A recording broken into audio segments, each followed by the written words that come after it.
Nous avons besoin de savoir que notre foi n'est pas fondée sur une histoire pour enfants, mais qu'elle a des fondements historiques, bien réels. Voici quelques éléments parmi d'autres.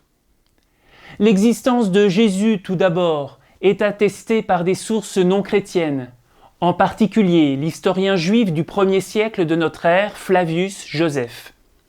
Jésus est donc mort et ressuscité pour nous au début des années 30. La deuxième génération de croyants compose les évangiles dès les années 60-70 de notre ère, c'est-à-dire seulement 30 à 40 ans après la mort de Jésus. Il existe donc une proximité historique entre l'existence terrestre de Jésus et la rédaction des évangiles. Nous le savons par expérience, il était impossible de raconter n'importe quoi sur quelqu'un qui avait vécu 40 ans auparavant.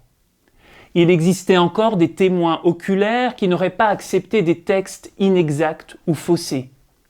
On peut donc raisonnablement penser que ce que nous lisons dans les évangiles sur la vie de Jésus de Nazareth est historiquement fondé.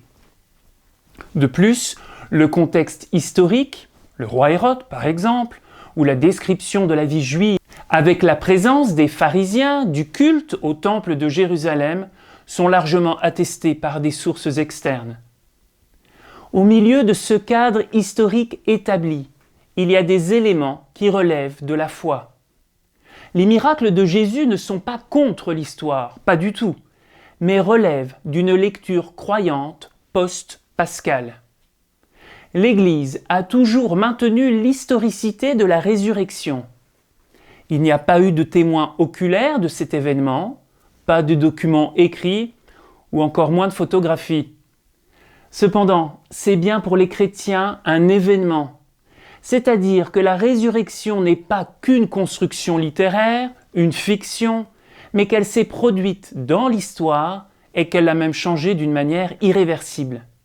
Beaucoup de choses sont donc historiquement sûres dans l'Évangile, relèvent de la science historique. D'autres sont soumises au régime de la foi, mais ont cependant, pour le croyant, une existence historique indéniable. D'accord, l'historicité est importante. Cependant, n'oublions jamais ce qu'il y a de plus sûr dans l'Évangile. Il contient tout ce qui est nécessaire à notre salut.